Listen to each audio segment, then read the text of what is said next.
Nueva madrugada de bombardeos israelíes sobre Gaza. 50 ataques en menos de 15 minutos dejaron al menos 33 muertos en la séptima jornada.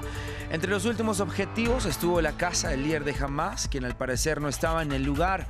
Estos bombardeos se produjeron en simultáneo con el lanzamiento de cohetes desde Gaza. Los colombianos completaron 18 días continuos de protestas antigubernamentales reclamando reformas sociales, políticas y el fin de la brutalidad policial en medio de denuncias de violencia sexual. Este domingo se reanudan las negociaciones entre el gobierno y el Comité Nacional del Paro.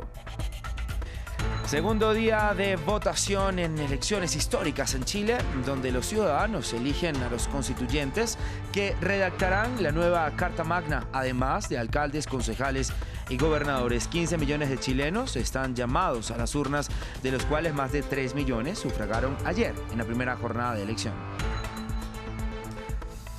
Muy buen día, gracias por continuar con nosotros en France 24. Soy Raúl Blanco, como siempre, un gusto acompañarlos esta mañana. Los bombardeos israelíes contra Gaza no cesan. En menos de 15 minutos el ejército israelí realizó por lo menos 50 bombardeos la mañana del domingo, destruyendo además la residencia del líder del grupo Hamas, quien no estaba en ese momento en su vivienda. Los ataques elevaron el número de muertos en Gaza a 181 desde que empezó la actual escalada bélica, que alcanza hoy su séptima jornada. Estos bombardeos se produjeron en simultáneo con el lanzamiento de cohetes desde Gaza hacia Tel Aviv durante la noche. Los detalles con Andrea Maya. Se incrementa la escalada de violencia entre israelíes y palestinos. Los civiles son los más afectados. Los 50 bombardeos de este domingo en la madrugada en Gaza por parte del ejército israelí dejaron al menos 33 muertos. En 15 minutos destruyeron varias construcciones de la ciudad, incluyendo la casa del líder del movimiento Hamas, Yahya Sinwar, quien no se encontraba en su vivienda en ese momento. Los bombardeos israelíes se produjeron en simultáneo con el lanzamiento de cohetes desde Gaza. Según un portavoz militar israelí, se registraron más de 130 disparos, cifra que eleva a 2.900 los proyectiles lanzados a su territorio desde el inicio de la actual escalada bélica. Según la fuente, unos 450 cohetes han caído dentro del enclave y unos 1.150 han sido interceptados por el sistema antimisiles israelí. Actualmente, varios equipos trabajan en el rescate de las personas atrapadas bajo los escombros de varios edificios residenciales derribados en Gaza. Con excavadoras intentan remover los escombros para sacar a los sobrevivientes atrapados y los cuerpos de los que murieron. Hay un hombre vivo. Nuestro equipo habló con él y nos dijo que está vivo. El equipo lo sacará y esperamos que su hermana también esté viva y podamos sacarla. Tanto Israel como el grupo Hamas han insistido en continuar los ataques un día después de que Israel destruyera un edificio de 12 pisos en Gaza que albergaba medios de comunicación internacionales. La ola de ataques israelíes de este domingo ha sido la mayor desde hace 7 días, cuando empezaron los enfrentamientos. Cambiamos ahora de información. Las marchas antigubernamentales en Colombia se acercan a las 3 semanas. Los manifestantes reclaman reformas sociales, políticas y el fin de la brutalidad policial, ahora con énfasis en las denuncias de violencia sexual, tras conocerse el aparente suicidio de una menor de edad después de haber sido supuestamente agredida sexualmente por 4 uniformados. La jornada de ayer transcurrió en calma en varias ciudades del país, con masivas concentraciones de los colombianos. Este domingo en la tarde se reanudarán las negociaciones entre el gobierno el Comité Nacional del Paro. Rosa Pérez con más detalles. En el día número 18 de paro nacional en Colombia, el epicentro de las protestas se trasladó a Bogotá, la capital. El monumento a los héroes en el norte de la ciudad fue el lugar de la masiva congregación. El descontento que estalló por la reforma tributaria del gobierno Duque suma nuevos argumentos. La brutalidad de la fuerza pública protagoniza la indignación. Entre las denuncias de violencia, las de violencia sexual. Hoy salimos a las calles porque estamos cansados de este autoritarismo, de este régimen que nos responde con represión, no nos escucha. Quienes se reúnen con el gobierno tampoco nos representan. Tenemos una agenda clara desde las calles, una reforma policial, que se tumbe el régimen, y la reforma a la salud. Y cómo responde el gobierno, violando a nuestras hermanas, masacrándonos, y este es un claro ejemplo del descontento social. La presunta agresión sexual de la menor de edad Alison Meléndez por parte de 4 uniformados que llevó a la adolescente a suicidarse encendió el viernes las calles de Popayán, donde murió un joven supuestamente por el impacto de una granada aturdidora de la policía en el cuello.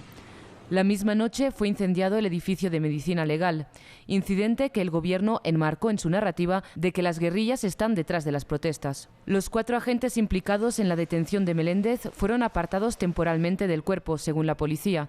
Además, el fiscal general anunció la investigación del caso. La ONG Temblores registra al menos 16 casos de violencia sexual desde el inicio de las protestas, el 28 de abril. Lo que piden muchos de los manifestantes ya no son medidas disciplinarias puntuales, sino una reforma profunda de la fuerza pública. Un punto sobre la mesa de negociación que se iniciará este domingo entre gobierno y comité de paro. Seguimos en América del Sur. El gobierno de Venezuela anunció que trabaja con el Comité Internacional de la Cruz Roja para generar las condiciones necesarias que ayuden a liberar a los 8 militares secuestrados el pasado 23 de abril, presuntamente por parte de las disidencias de la exguerrilla de las FARC. El anuncio llegó en medio de las críticas que ha recibido el Ejecutivo venezolano por no haberse pronunciado sobre este hecho en la última semana, después de que fuera denunciado el domingo pasado por la ONG de Derechos Humanos Fundaredes. Y más de 3 millones de chilenos depositaron ayer sábado su voto en los históricos comicios constituyentes. Una situación inédita en la historia del país que celebra estas elecciones en 2 días para evitar aglomeraciones en medio de la pandemia de COVID-19. Son 155 ciudadanos con paridad de género que redactarán la nueva Carta Magna que reemplace a la actual vigente desde la dictadura militar de Augusto Pinochet. Algo inédito en el mundo y que convertirá a Chile en el primer país en tener una constitución escrita de manera paritaria. Casi 40.000 chilenos pueden votar desde el extranjero, según cifras de 2017. Sin embargo, en esta elección constituyente no pueden hacerlo. Nuestra periodista en París, Erika Olavarría, conversó con 2 chilenas que llegaron en diferentes épocas a Francia, un país que cuenta con una importante comunidad del país sudamericano. Esta casa perteneció a la misión de Francia, que eran los curas obreros, y ha albergado del 73 al 87 un taller de acogida para los resistentes latinoamericanos. En esta casona cerca de París vivió Leila cuando con 12 años llegó a Francia en 1982, huyendo como otros 15.000 chilenos de la dictadura de Pinochet. Cuando comenzó el estallido se unió a la Asamblea de Chilenos en Francia, que se hizo eco de las reivindicaciones en Chile. Los exiliados siempre hemos seguido luchando. Estas elecciones el gobierno las negoció, igual que el pacto que hicieron con Pinochet. La gente que se presenta como independiente, sin partido, prácticamente no tiene ninguna chance de ganar. Entonces tienes como obligatoriamente que inscribirte a un partido. Y la gente que salió a la calle salió a decir justamente que no quieren más partidos. Camila trabaja en un colegio parisino. Vino a Francia a estudiar un doctorado en filosofía hace 5 años. Antes de la pandemia, participaba activamente también en la Asamblea de Chilenos en París. El estallido social me encontró acá en Francia y tampoco pude restarme de manifestar mi compromiso y mi intención con que Chile cambie realmente a nivel estructural. Camila se contenta con seguir la actualidad de Chile a la distancia. No puede hacer nada más, ya que los chilenos en el extranjero no podrán votar este domingo al no constituir un distrito electoral con representantes elegidos. Estamos profundamente ligados a Chile. Nuestra familia, nuestros amigos, incluso mis ex estudiantes viven en Chile y me gustaría que ellos pudiesen vivir de verdad en un Estado democrático que permitiera condiciones sociales básicas de existencia. También hay que entender que los procesos de elección no son las únicas formas en las que se pueda manifestar la participación o el compromiso político. Su compromiso es ser profesora. Aquí se familiariza con un sistema de educación pública de calidad, una de las demandas del estallido que espera ver algún día realizada en Chile. Y es que precisamente en Francia ya más de 20 millones de personas han recibido al menos una dosis de la vacuna contra el COVID-19. De cara a la reapertura de restaurantes y sitios de actividad cultural, todavía hay dudas sobre cuánto tiempo dura la inmunidad para aquellos vacunados o si pueden seguir expandiendo el virus. Pero eso es un importante paso hacia la recuperación de la nueva normalidad. Veamos. Mientras Francia se prepara para un relajamiento significativo de las restricciones, la vacunación en el país ha alcanzado un objetivo clave. El presidente Macron se dirigió a Twitter para anunciar que 20 millones de personas, es decir, alrededor del 30% de la población, han recibido ya una primera dosis. La noticia llega días antes de la reapertura de las terrazas, museos y comercios no esenciales, y cuando las autoridades sanitarias reportan una nueva desaceleración del número de casos. Más de 4.000 personas todavía están siendo tratadas en UCIs, pero ese número está muy por debajo del pico de 6.000 en marzo. Obviamente este es un momento muy importante para todo el país porque abre y refuerza las perspectivas de finalizar la crisis. Expertos afirman que aquellos que estén totalmente vacunados deberían permanecer inmunes durante al menos 8 meses. Decimos que 8 meses porque esta es la duración de los estudios más largos que se han llevado a cabo. Eso no quiere decir que la inmunidad no vaya a durar más. Simplemente quiere decir que no tenemos estudios más allá de eso. Los estudios sugieren que aquellos que se contagian tras ser vacunados tienen menos posibilidades de contagiar a otros. Cuando estás vacunado, tienes anticuerpos que te protegen de contraer una enfermedad fuerte y también de un nivel alto de replicación viral. El gobierno espera haber inoculado 30 millones de primeras dosis para mitad de junio. Para esa fecha, los restaurantes podrán atender clientes en interiores y los gimnasios estarán abiertos. Para finales de junio, el actual toque de queda deberá retirarse junto con la mayoría de las medidas de cuarentena aún en vigor. Y continuamos con más noticias de la pandemia de COVID-19 en el mundo. Colombia registró 530 muertes por COVID-19 en las últimas 24 horas, el máximo récord desde que comenzó la pandemia.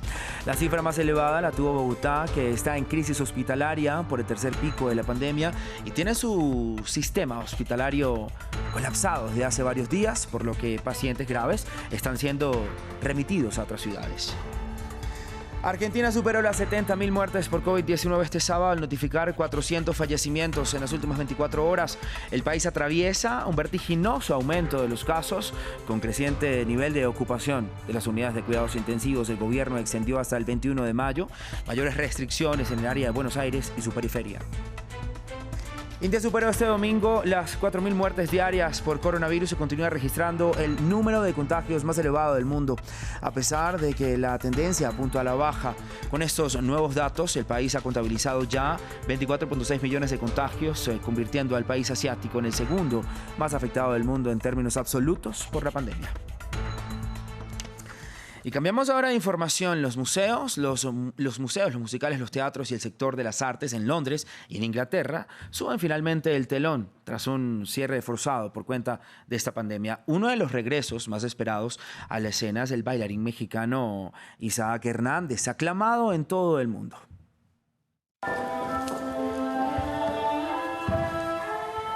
Isaac Hernández, quien fue reconocido en el 2018 como el mejor bailarín del mundo, no baila con público hace casi 2 años. En un año normal habría tenido más de 100 funciones en todo el mundo, pero la pandemia lo obligó a saltar a la incertidumbre. Estoy emocionado. Hay mucho que hacer todavía. Isaac se refiere a sus extenuantes ensayos antes de una función que regresaron con una prenda. Doblemente difícil.